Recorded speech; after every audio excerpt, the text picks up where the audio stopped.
His voice cut through the ballroom like thunder before a storm. "She will be the mother of my heirs." The wine stopped midair. My mother went pale. Every eye turned to me, the broken girl, the barren daughter they'd offered like damaged goods. His steel grey eyes held mine, and for the first time in my life, I wasn't invisible. Before we dive into this story, leave your comment with a rating from 1 to 10 and tell us which city you're watching from. May this moment bring reflection and emotion to your heart.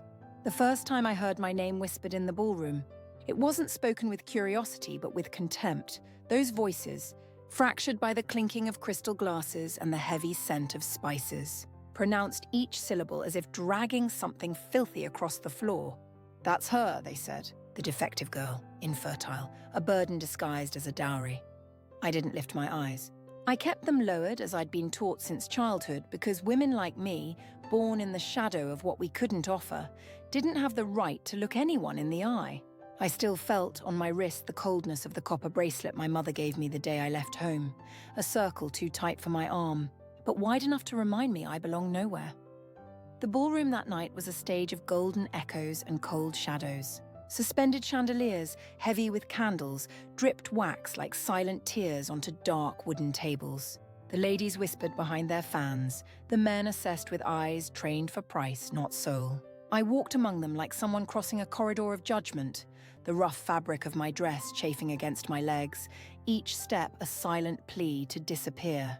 My parents, motionless, drank wine with twisted mouths. Inside, I heard them repeating the bargain they'd made. A daughter delivered like currency, without the shine of fertility, without a future that could glorify their name. I had been prepared for this since childhood. I grew up in the coldest room of the house, far from the windows, where sunlight arrived like a sporadic visitor. The servants whispered that I was a failed promise. My mother, elegant and calculating, looked at me as if I were a painting hung crooked, impossible to straighten. My father never touched my shoulder. He only signed papers. I was instructed to speak softly, to bow, to hide my silences inside grey dresses. Only my half-sister, bright as a blade, had the right to colours, to balls, to perfumed letters from suitors. For me, all that remained was to be a cursed rumour. His entrance changed the air. There was no announcement, just a collective shudder as if even the floor bowed. The king, or what everyone called the Alpha, crossed the ballroom with the calm of someone who commands storms. His eyes were a deep grey, almost steel, and his presence cut through the murmuring like a blade slicing through silk. Tall, straight shoulders, firm and silent hands. Each gesture seemed to contain an ancient weight, a promise of power that didn't need to be spoken. When his footsteps echoed, the ladies straightened their backs. The men lowered their voices. I felt the cold rise through my ribs, as if the bracelet on my wrist had turned to ice. He didn't look at anyone immediately, but with each step, all eyes followed. When his gaze finally landed on me, it was as if the walls had receded. An instant without sound, an impossible recognition. I didn't look away. I don't know if it was pride or exhaustion, but in that moment my eyes met his, and something broke. Not inside him, but inside me. The feeling of being invisible. He walked to the main table, sat on the carved throne, and the entire ballroom breathed lower. The introductions followed, one by one. Names, titles, promises. When my turn came, my mother gripped my arm hard like someone delivering fragile merchandise. "This is our youngest daughter," she said, with a smile that didn't touch her eyes. "Unfortunately, she cannot bear children, but she is obedient." A brief laugh rippled through the guests. A cruel buzzing, a knife stuck between the ribs of my silence. The king didn't laugh. He only observed me. His gaze held neither pity nor desire. It held something more, a silent calculation, an unspoken question. He stood. The gesture was minimal, but enough to silence all the fans and whispers. His voice, when it came, was deep and slow, like thunder before a storm. "She will be the mother of my heirs." No one breathed. The wine stopped in midair. My mother went pale. My father opened his mouth and said nothing. I heard my own heart beating loudly, like a drum hidden beneath my dress. "But Your Majesty?" Someone began from the back. He raised his hand and silence returned like a weight. "No one questions what is mine." Those words weren't an invitation, but a decree. The following hours dragged like a tense dream. Everyone tried to decipher whether this was provocation, a whim, or inevitable fate. I, seated, felt the dress fabric stick to my skin damp with cold sweat. A pile of memories passed through my head. The cold rooms, the contained laughter, the feeling of always being on the margins. Now, before everyone, my name was called not for humiliation, but for a promise that sounded impossible. There was no tenderness in it, just a rearrangement of the world. The rivals grew restless, their nails digging into their fans. I heard murmurs. An imposter. A scandal. He's gone mad. My half-sister trembled with rage, her eyes sparking like embers. The king, however, remained motionless, his gaze fixed on the horizon, as if there were nothing to explain. It was then I understood it wasn't about me. It was about the gesture, the shock, the breaking of a social script. But even so, something in his gaze told me I wasn't just a symbol. I was a secret, a promise not yet revealed. When the ceremony ended and guests began to disperse among whispers, he approached me. He stood at a respectful distance, but close enough for me to feel the heat contained in his presence. "Don't be afraid," he said quietly without looking at my parents. His voice sounded like heated iron. "Tomorrow, everything will be different." It wasn't consolation. It was prophecy. I didn't respond. I just touched, unintentionally, the tight bracelet on my wrist and felt that for the first time it didn't bind me, but reminded me I still existed. That night, lying in the bed of the palace guest room, I heard the echoes of the ballroom like someone listening to ghosts. The candles slowly extinguished, and each shadow seemed to announce an unknown future. I didn't know if it would be destruction or rebirth, but I knew that for the first time I wasn't invisible. His roar had thrown me into the center of a stage where I never thought I'd stand, and somehow I felt this was only the beginning of a story that would finally have my name written in it. The morning arrived wrapped in mist, as if the palace itself wanted to hide what was about to happen. I woke to find servants already in my room, their hands swift and efficient as they stripped away my old grey dress and replaced it with something I'd never imagined touching my skin. The fabric was soft, almost liquid, the colour of midnight blue with silver threads that caught the weak morning light. They braided my hair with small pearls, dabbed perfume on my wrists and neck, and when I looked in the mirror, I barely recognized the woman staring back.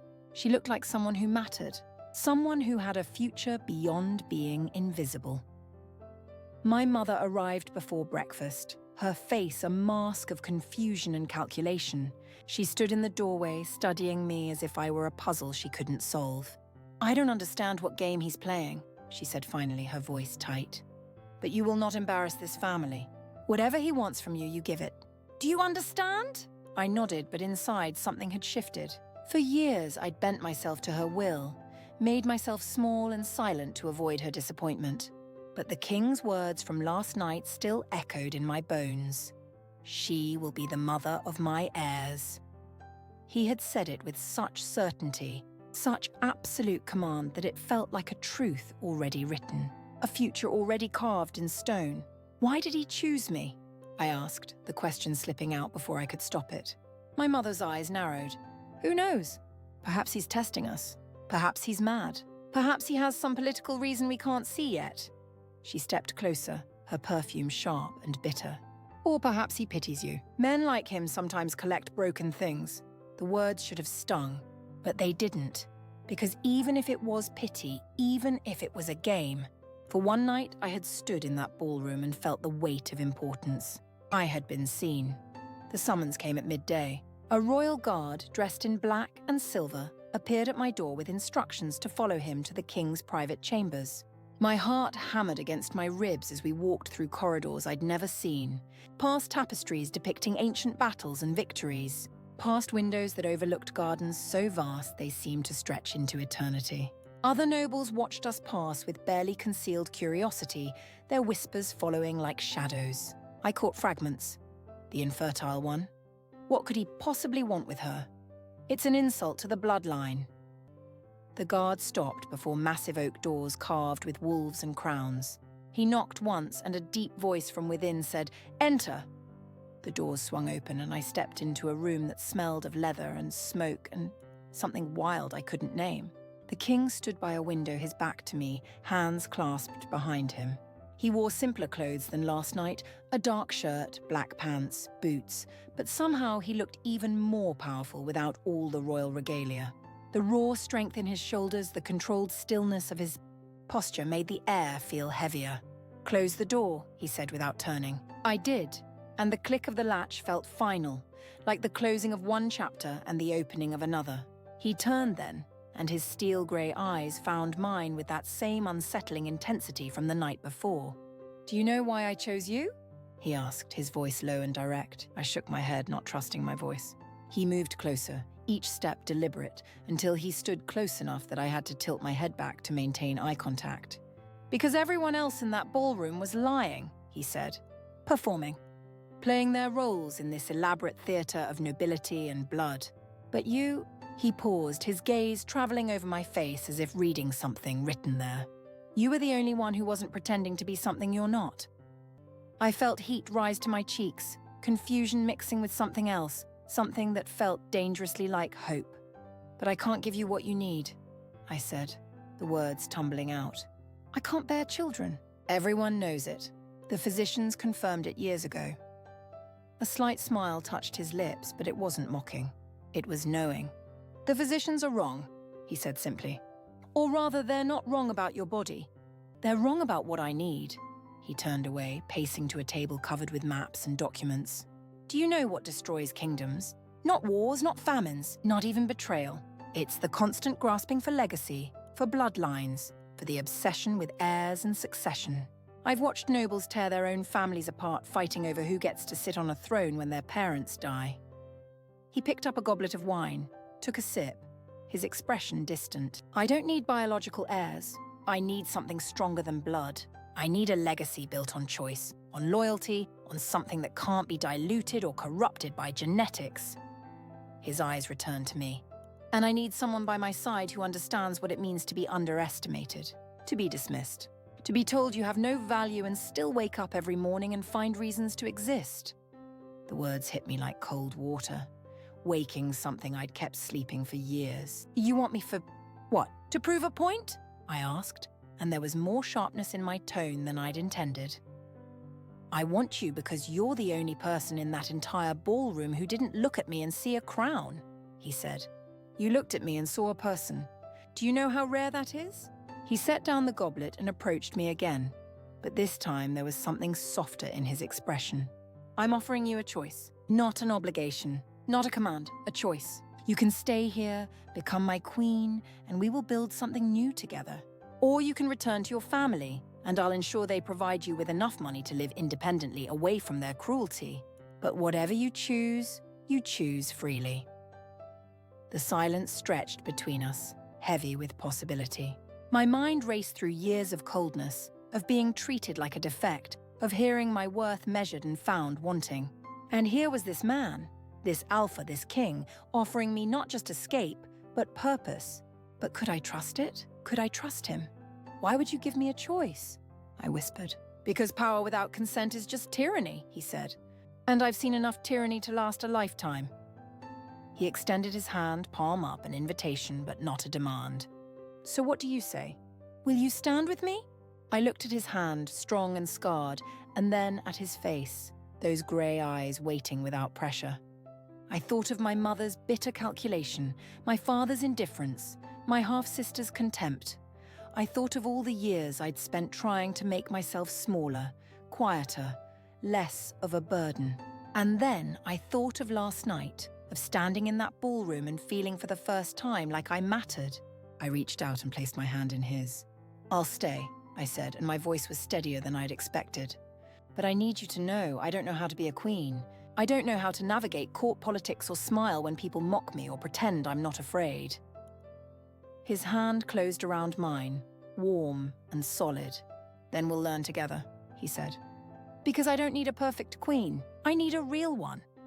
And in that moment, with my hand in his, and the future stretching out uncertain and terrifying and impossibly bright, I felt the copper bracelet on my wrist shift.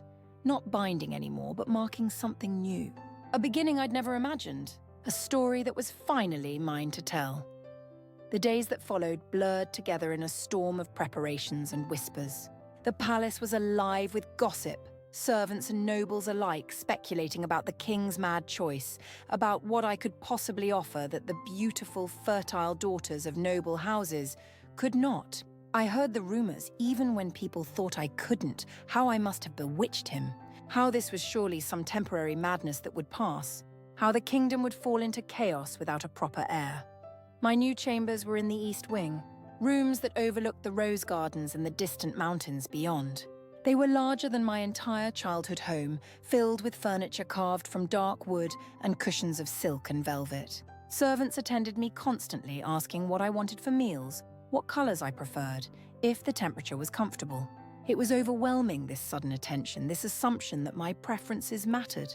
I kept waiting for someone to laugh and tell me it was all a cruel joke, that I'd be sent back to the cold room in the grey dresses and the life of being nobody.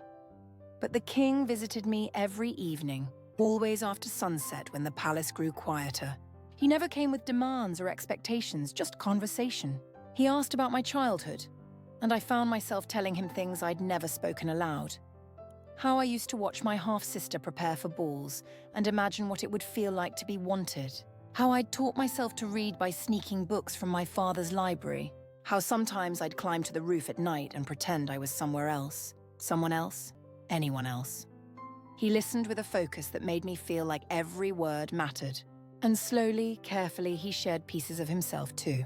How he'd become king young, after his father died in a hunting accident. How the court had tried to control him, to mold him into what they wanted, and how he'd spent years learning to trust no one. "Power isolates," he said one night, standing by the window of my chambers, looking out at the dark garden. "Everyone wants something from you. Everyone has an agenda. After a while, you forget what it feels like to just exist, to be human." "Is that why you never married?" I asked, sitting on the edge of my bed, wrapped in a shawl against the evening chill. He turned to face me, and in the candlelight, he looked younger, less like the commanding alpha, and more like a man carrying too much weight. "I was engaged once," he said. "When I was 20, to a princess from the Northern Territories. She was beautiful, educated, everything a queen should be." He paused and something dark crossed his expression. "She tried to poison me 3 months before the wedding. Turns out her family wanted the throne more than they wanted an alliance." The shock must have shown on my face because he gave a bitter laugh. "Welcome to royal life, where everyone smiles and plots your death simultaneously." He moved away from the window, came to sit in the chair across from my bed. After that, I decided I'd rather rule alone than constantly watch my back in my own bedroom. But then years passed, and the council started pressuring me about heirs, about securing the succession. They paraded woman after woman in front of me, all of them perfect and polished and absolutely terrifying. His eyes met mine, and then I saw you. "The broken girl," I said softly, and there was no self-pity in it, just fact. "The honest one," he corrected. "The one who'd been hurt enough to understand the difference between performance and truth." He leaned forward, elbows on his knees. "I need that. Not someone who will smile and scheme. Someone who will tell me when I'm wrong, who won't be afraid to disagree, who understands what it costs to survive in a world that doesn't want you." I pulled the shawl tighter, feeling the weight of his words settle over me. "What if I disappoint you?" I asked. "What if I'm not strong enough for this?" He smiled then, and it was genuine, reaching his eyes for the first time I'd seen. "Then we'll figure it out together. Because strength isn't about never falling. It's about getting back up. And you've been getting back up your whole life." The first formal dinner as his chosen bride was an ordeal I dreaded for days.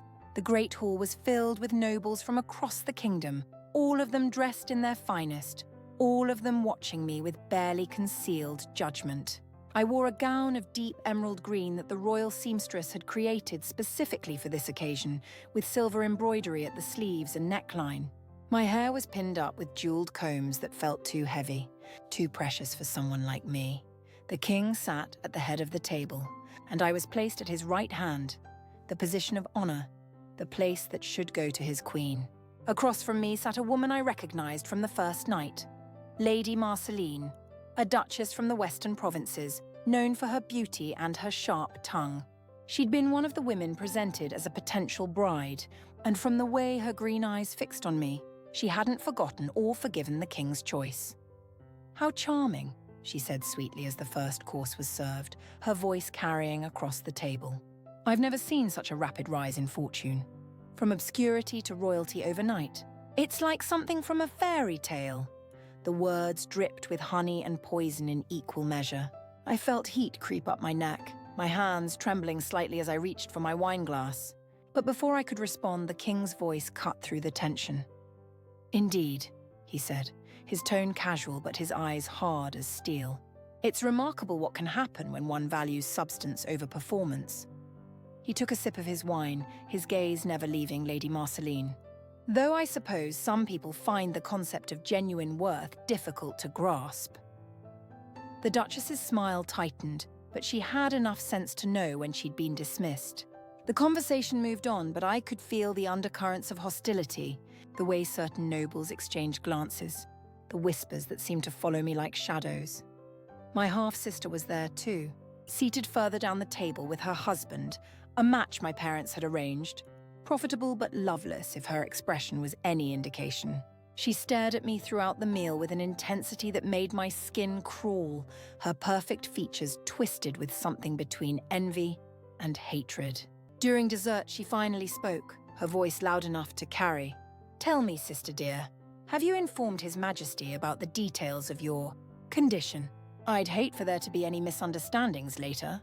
The table fell silent. Every eye turned to me, waiting, hungry for my humiliation. I felt my heart hammering, the old instinct to shrink and apologize rising like bile.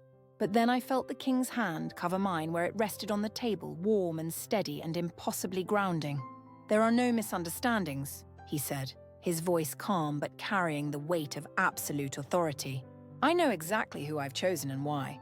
The only condition that concerns me is the epidemic of mediocrity and cruelty that seems to infect certain members of the nobility."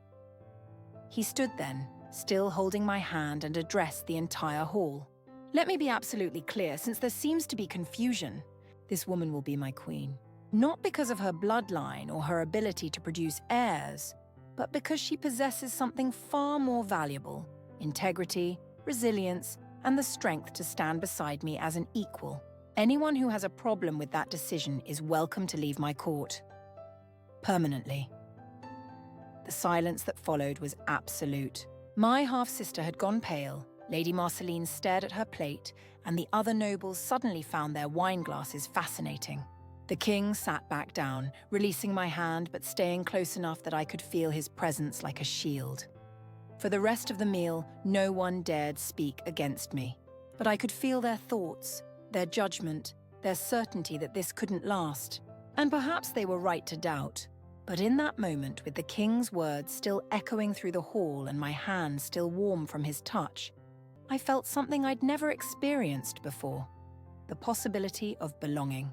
Not because I'd changed or fixed myself, but because someone had looked at me and seen worth where everyone else saw defect.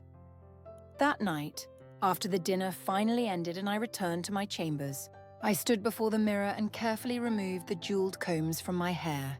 My reflection stared back, this woman in emerald green who'd sat at the king's right hand and survived the scrutiny of an entire court.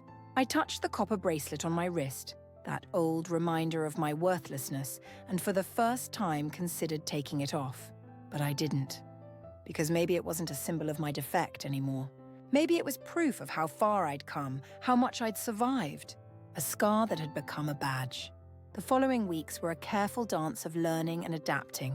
The king assigned me tutors, a stern woman named Ilara who taught me court protocol, a patient scholar named Marcus who reviewed history and politics, a sharp-eyed former spy called Vera who showed me how to read the subtle signs of deception and manipulation. "Trust no one completely," Vera told me during one of our lessons, her weathered face serious. Not even me. Especially not the ones who smile the brightest. I attended council meetings, sitting silently at first, watching how the king navigated the complex web of alliances and conflicts. The advisors were skilled at masking their opinions, presenting facts and suggestions that always seemed to serve their own interests while pretending to serve the kingdom. I learned to recognize the patterns, who aligned with whom, where the fault lines ran, which nobles held grudges dating back generations. One afternoon, during a discussion about trade routes, I found myself speaking without planning to. "What about the mountain pass?" I asked, and every head turned toward me. Lord Hendrik, the treasurer, raised an eyebrow. "The northern pass has been closed for years, Your Grace. Too dangerous, too unpredictable." I felt my face flush but forced myself to continue. "I know. But the merchants in the lower city have been complaining about the increased tolls on the southern route. If the northern pass could be secured, even partially, it would provide competition and lower prices." There was a moment of silence, and I waited for them to dismiss me, to explain why my idea was foolish. Instead, the king leaned back in his chair, a slight smile on his lips. "Investigate it," he told Lord Hendrik. "See what it would cost to make the northern pass viable again." The treasurer nodded, though his expression suggested he wasn't pleased at taking orders that originated from me. But he would do it, because the king had commanded it. And slowly I began to understand the power I was being given. Not just the title, but actual influence. Not everyone was hostile. There were servants who smiled genuinely when they saw me, nobles who seemed cautiously optimistic about my presence, merchants in the city who'd heard I'd advocated for lower tolls and sent thank you gifts. But there were others who made their displeasure known through subtle cruelties. Invitations to social gatherings that somehow never reached me. Rumors spread about my past, about my family's financial troubles, about supposed scandals that didn't exist. My dresses would be returned from cleaning with small tears or stains. Food would arrive at my chambers cold, the excuse always some mistake in the kitchen. I told the king about the minor inconveniences, and he listened with growing anger. "Give me names," he said. "I'll have them removed from court." But I shook my head. "Not yet. If you punish everyone who slights me, I'll never learn to handle it myself. I'll just be the weak queen you have to constantly protect." He didn't like it. I could see the frustration in his clenched jaw, but he respected my decision. "Tell me if it escalates," he said finally. "Some battles you need to fight yourself. Others require different tactics." The escalation came on a bright morning 2 months after my arrival at the palace. I was walking through the rose gardens, enjoying a rare moment of solitude, when I heard voices ahead. I slowed, recognizing my half-sister's laugh, sharp and cruel. I should have turned back, but something made me continue forward, staying behind the hedge to listen. "She actually thinks she'll marry him," my half-sister was saying. "Can you imagine? The infertile mouse playing queen," Lady Marceline's voice responded, dripping with amusement. "It's embarrassing, truly. His Majesty is clearly just using her to make a point, and she's too stupid to see it. How long do you think before he comes to his senses?" That was another voice I didn't recognize. "A month? 2? My half-sister laughed again. "Does it matter? Once he's done with his little social experiment, she'll be cast aside like the trash she's always been. And then perhaps he'll consider someone suitable, someone capable of giving him heirs." Marceline's voice turned thoughtful. "Unless we help speed things along. Create a situation that forces him to see how unfit she really is." I felt ice water in my veins, my hands trembling. I wanted to burst through the hedge to confront them, to scream that they were wrong. But Vera's training held me still. Information was power. I needed to know their plan. "What did you have in mind?" my half-sister asked, her voice eager. "The spring festival next week," Marceline said. "There will be games, competitions. Traditionally, the king's intended leads the first dance. Imagine if she were to stumble, publicly, embarrassingly, perhaps even injure herself." The malice in her voice was palpable. "An accident, of course. These things happen." "Perfect," my half-sister purred. "And I'm sure we can arrange for certain nobles to be present, the ones still loyal to tradition, to the old ways. They'll see her for what she is, a pretender who doesn't belong." I'd heard enough. I backed away silently, my heart pounding, and made my way quickly to the king's study. I didn't knock, just pushed open the door. He looked up from the papers on his desk, and whatever he saw in my face made him stand immediately. "What happened?" I told him everything, the words tumbling out, and watched his expression darken with each detail. By the time I finished, his hands were clenched into fists at his sides. "I'll have them arrested," he said, his voice barely controlled. "Plotting against the crown, threatening." "No," I interrupted, and he looked at me in surprise. If you arrest them, they become martyrs. Others will take their place. But if we turn their plan against them, I took a breath, the idea forming even as I spoke. Let them try. Let them set their trap. But we'll be ready. The king studied me for a long moment, and I saw something shift in his eyes. Respect, perhaps, or recognition. You want to face them yourself? It wasn't a question. I have to, I said. Because if I run to you every time someone threatens me, I'll never be more than the broken girl you rescued. But if I stand up to them, if I show the court I can handle their schemes, I met his gaze steadily. Then maybe they'll start to believe I belong here. Maybe I'll start to believe it too. He moved around the desk, came to stand before me. It's dangerous. If something goes wrong, then you'll be there, I said. But let me try first. Please. He raised his hand, gently cupped my face. You're remarkable, he said softly. Do you know that? Most people in your position would be terrified, would beg for protection. But you, he shook his head slightly, almost in wonder. You see the threat and immediately start planning your counterattack. I leaned into his touch, letting myself have this moment of vulnerability. I'm terrified, I admitted, but I'm also tired of being afraid, tired of letting other people define who I am. Then we'll do it your way, he said. But we'll be careful. We'll plan every detail. And if at any point you want to stop, you just say the word. I nodded and he pulled me into an embrace, his arms strong and steady around me. I breathed in his scent, leather and smoke, and something uniquely him, and felt the fear recede just slightly. I wasn't alone in this. Whatever happened at the Spring Festival, I had someone in my corner. Someone who believed in me, even when I struggled to believe in myself. The Spring Festival arrived with perfect weather, the gardens blooming and the air warm with the promise of summer. The palace grounds were transformed into a celebration, with musicians playing, acrobats performing, and tables laden with food and wine. Nobles from across the kingdom had gathered, dressed in their finest, all of them eager to witness whatever drama might unfold. The king and I made our entrance together, and I felt the weight of every gaze on us, judging, assessing, waiting. I wore a gown of white and gold, designed specifically for dancing, the skirt full and flowing. My hair was braided with golden ribbons, and I wore the crown, not the full royal crown, but a smaller circlet that marked me as the king's chosen. The king looked magnificent in black and silver, every inch the powerful alpha, his presence commanding the space around him. We moved through the crowd, greeting nobles, and I practiced the smile Alara had taught me, the one that gave nothing away. Lady Marceline and my half-sister were there, of course both dressed to catch attention. They smiled at me with false sweetness, and I smiled back, playing my part. The king and I had planned carefully. Vera had inspected the dance floor herself, found the loose board they'd arranged, the subtle slickness they'd applied to make me slip. She documented everything, had witnesses ready. All I had to do was survive the dance without falling into their trap. When the time came for the first dance, the king led me to the center of the floor. The musicians began to play a traditional waltz and we moved together.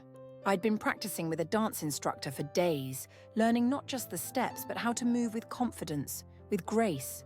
The king was an excellent partner, his movements fluid and assured, guiding me through the patterns.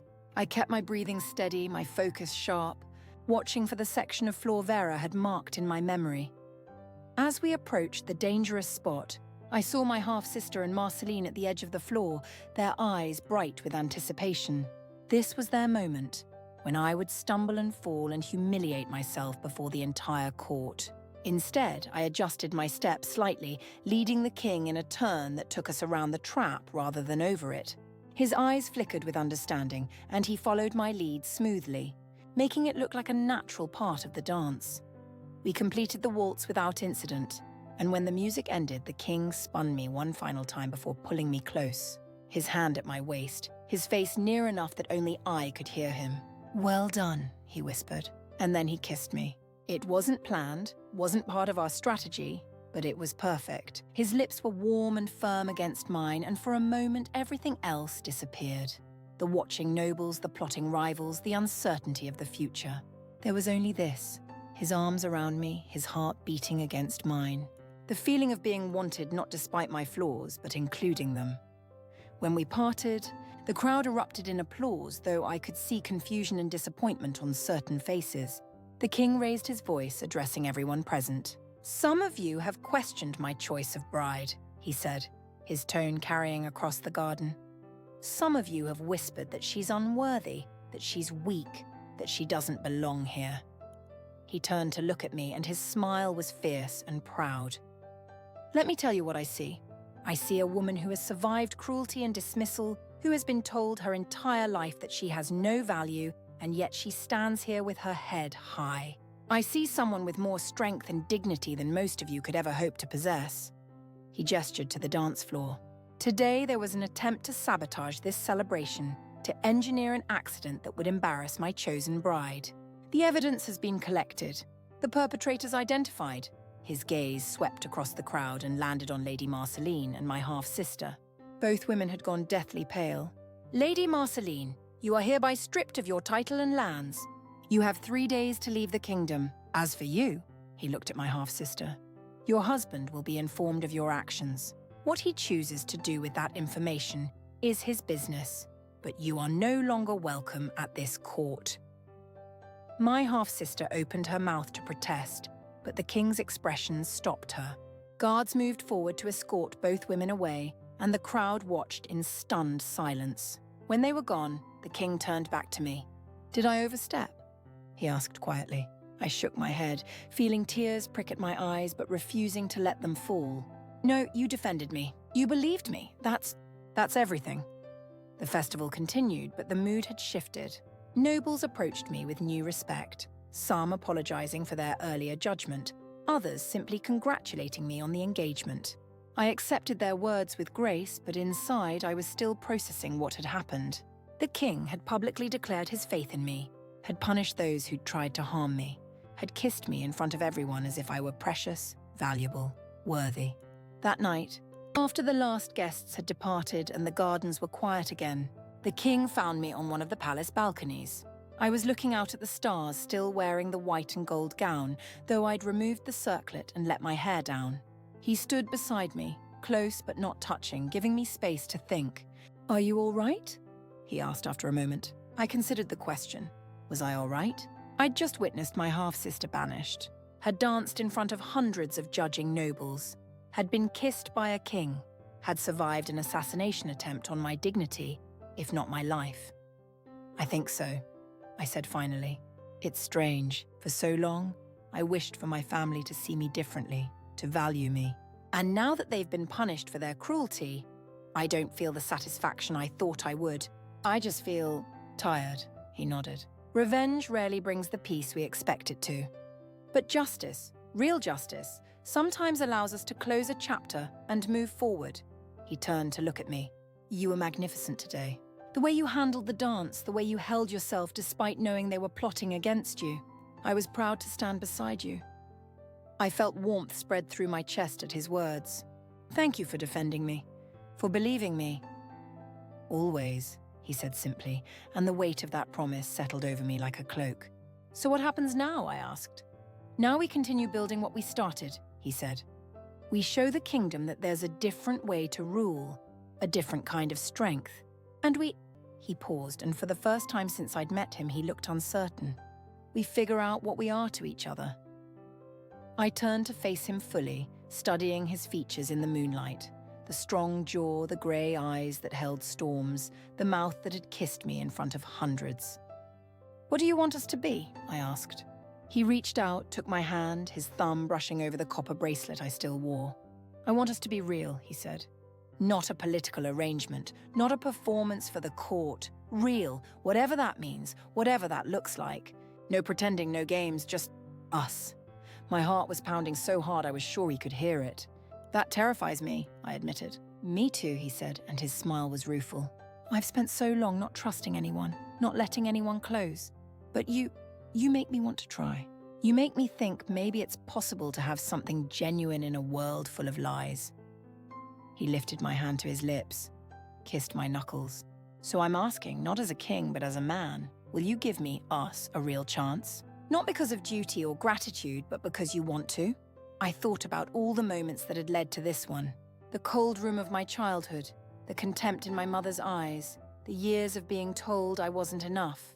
And then the king's entrance into that ballroom, his impossible declaration, his steady support, his belief in me when I barely believed in myself. This could still end badly. He could still change his mind, could still decide I wasn't what he needed.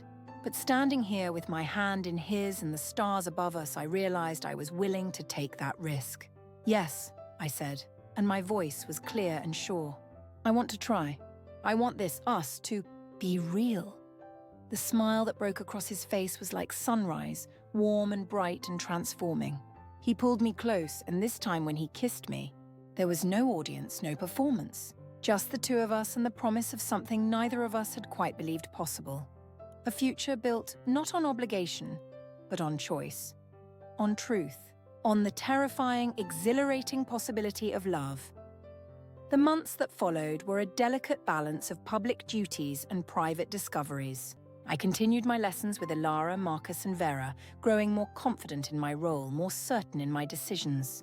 The king, though in private moments I'd begun calling him by his name, Dominic, included me in more council meetings, asked my opinion on matters of state, trusted me to handle certain diplomatic communications. The nobles who remained at court learned to treat me with respect, if not always warmth.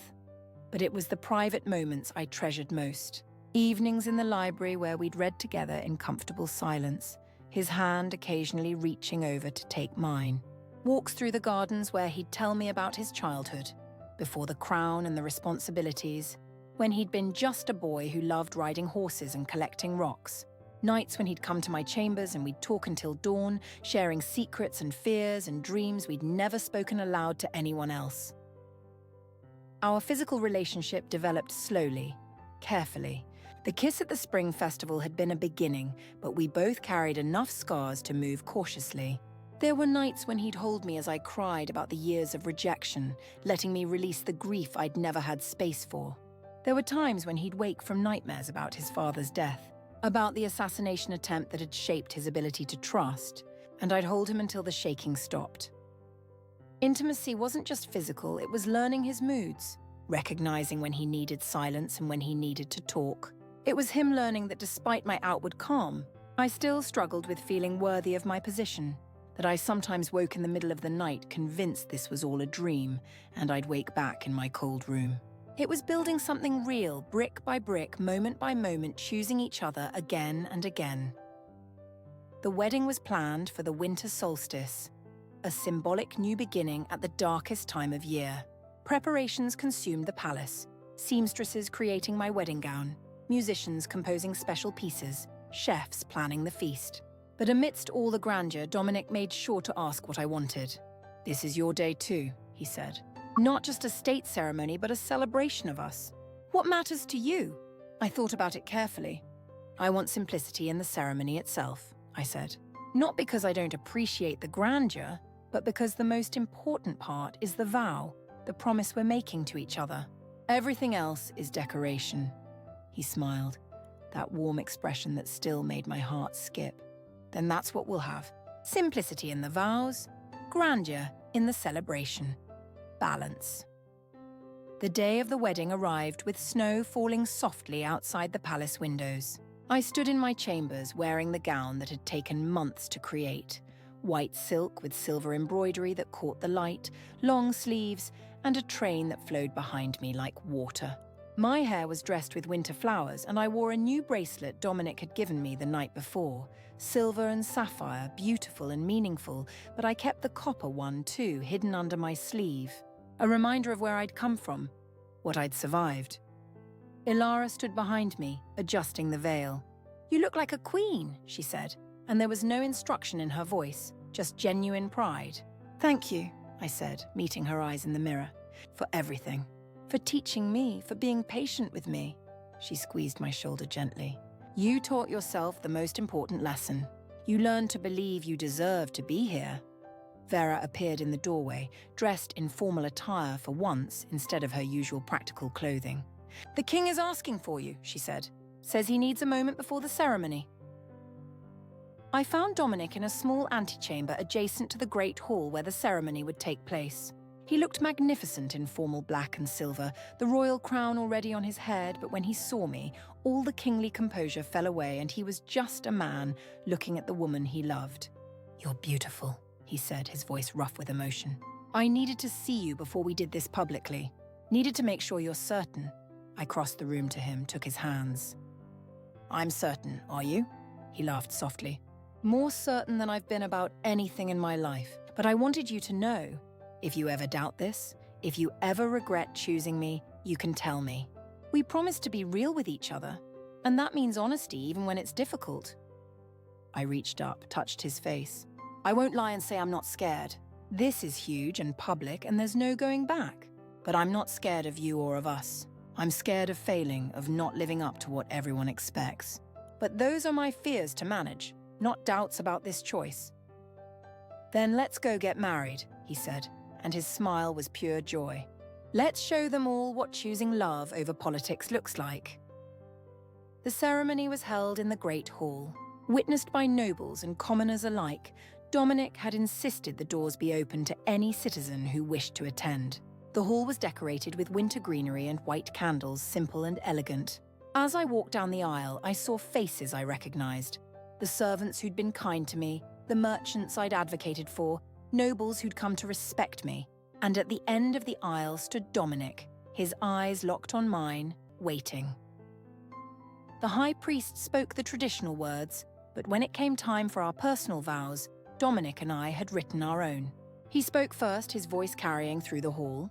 "I, Dominic, king of this realm, take you not just as my queen, but as my equal, my partner, my choice. I vow to listen when you speak, to support when you struggle, to celebrate when you succeed. I vow to see you always as you are, not as others expect you to be. And I vow to build with you a legacy not of blood but of choice, not of power but of love." Then it was my turn and I felt tears threatening but pushed them back. "I vow to stand beside you, not behind you, to challenge you when you're wrong, to support you when you're right. I vow to be honest, even when it's hard, to be brave, even when I'm afraid. And I vow to remember every day that we chose each other freely, that this love was built on truth and trust, and that I am worthy of this, of you, of us, of the life we're creating together." The high priest joined our hands, spoke the final blessing, and then Dominic was kissing me. His arms around me and the hall erupted in cheers. When we parted, he whispered in my ear, "Queen consort now. How does it feel?"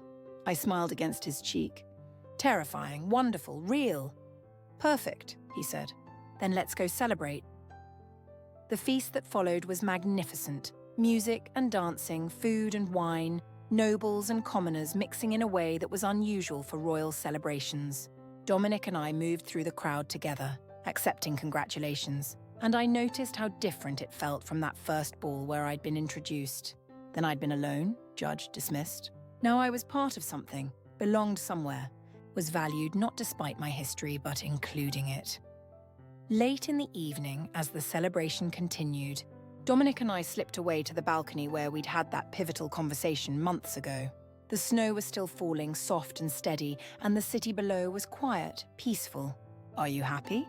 he asked, pulling me close against the cold. I leaned into him, feeling the solid warmth of his body, the steady beat of his heart. "Yes," I said, and realized it was true. For the first time in my life, I'm genuinely happy.